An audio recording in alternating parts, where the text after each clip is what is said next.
Échapper au piège, les vrais secrets financiers cachés. L'argent contrôle ta vie plus que tu ne le penses. Chaque jour, des millions de jeunes tombent dans les mêmes pièges financiers destructeurs. Pendant que certains accumulent discrètement leur fortune, d'autres s'enfoncent dans un cycle infernal de dépenses. Ces secrets que les riches gardent jalousement pourraient changer ton destin. Mais la vérité sur l'indépendance financière est plus sombre qu'on ne l'imagine. Dans les quartiers populaires de Dakar, à 6 h du matin, Malick Diop ouvre les yeux. 19 ans, étudiant en informatique, il a ce regard déterminé des jeunes qui rêvent grand. Mais quand il consulte son téléphone, la notification bancaire le ramène à la réalité brutale. 23 000 francs CFA sur son compte. Sa bourse d'étudiant fond comme neige au soleil sénégalais. Cette histoire, c'est celle de millions de jeunes Africains francophones. De Dakar à Kinshasa, d'Abidjan à Yaoundé, la même réalité se répète. Nous évoluons dans des sociétés où l'argent circule, où les opportunités existent, mais où personne ne nous enseigne les vraies règles du jeu financier. Malick se souvient des conseils de son père, mécanicien dans la banlieue dakaroise. Travaille dur, économise, sois honnête. Des valeurs nobles, mais insuffisantes dans un monde où l'argent obéit à des lois précises que l'école n'enseigne jamais. Le vrai problème de notre génération africaine, c'est l'ignorance financière systémique. Nos systèmes éducatifs, hérités de l'époque coloniale, nous préparent à être des employés obéissants, jamais des créateurs de richesses. On nous apprend l'histoire des empires, mais pas comment bâtir notre propre empire financier. Dans nos familles, l'argent reste tabou. Les parents cachent leurs difficultés, parlent peu de leur stratégie. Résultat, chaque nouvelle génération recommence de zéro, reproduit les mêmes erreurs, tombe dans les mêmes pièges. Malick découvre cette réalité en observant ses camarades de classe. Ceux qui viennent de familles aisées semblent naviguer naturellement dans les codes financiers. Ils parlent d'investissement, de placement, de diversification, comme s'ils étaient nés avec cette connaissance. Les autres, comme lui, subissent. Mais attends, l'histoire devient plus intéressante. Un jour, Malick rencontre Aminata, une jeune entrepreneur de 25 ans qui a créé sa boutique en ligne depuis son studio de Almadies. Elle lui révèle des secrets que personne ne lui avait jamais enseignés. Premièrement, l'argent ne vient pas du montant de ton salaire, mais de la différence entre ce que tu gagnes et ce que tu dépenses. Simple en théorie, révolutionnaire en pratique.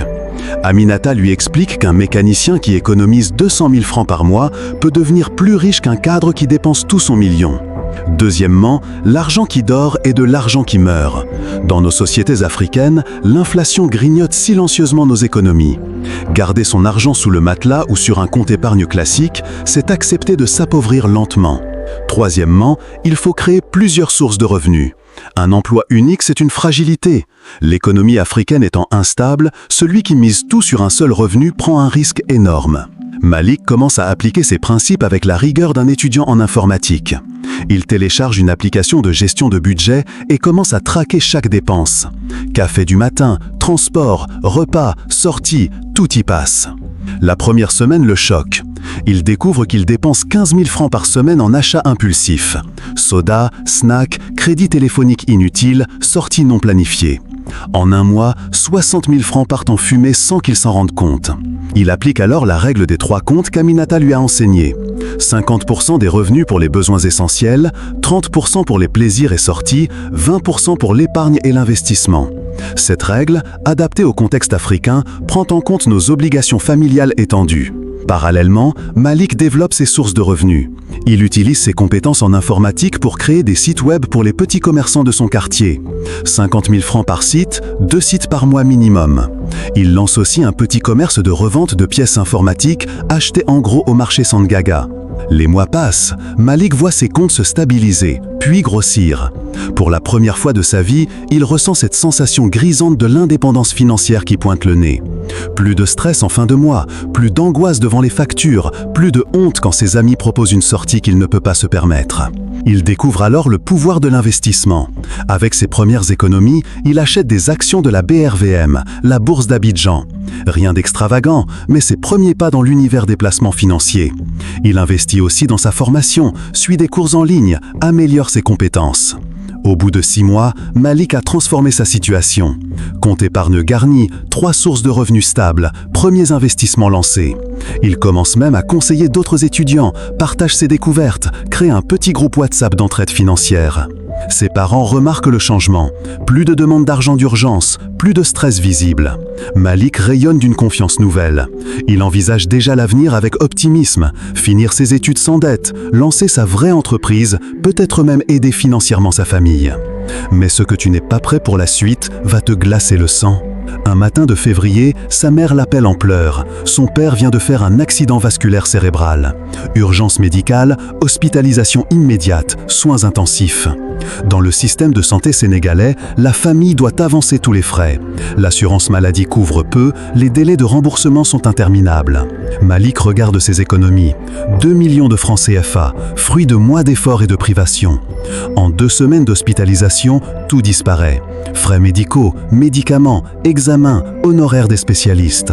Son père survit, mais Malik retourne à la case départ financièrement. Plus grave encore, il doit abandonner ses projets pour s'occuper de l'entreprise familiale de mécanique. Ses 3 sources de revenus s'évaporent faute de temps. Ses investissements, il doit les liquider pour faire face aux dépenses courantes de la famille élargie, qui compte désormais sur lui.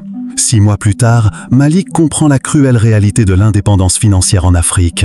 Dans nos sociétés où la solidarité familiale est un devoir sacré, l'enrichissement individuel reste une illusion. Chaque succès personnel devient automatiquement une responsabilité collective. Chaque économie individuelle devient un filet de sécurité familiale. Il réalise que tous ses efforts, toutes ses disciplines, toutes ses stratégies sont écrasées contre le mur de la réalité sociale africaine. L'indépendance financière telle qu'elle existe en Occident est un luxe inaccessible quand tu portes sur tes épaules le poids des traditions, des obligations familiales et de l'instabilité économique structurelle. Aujourd'hui, Malik continue de travailler.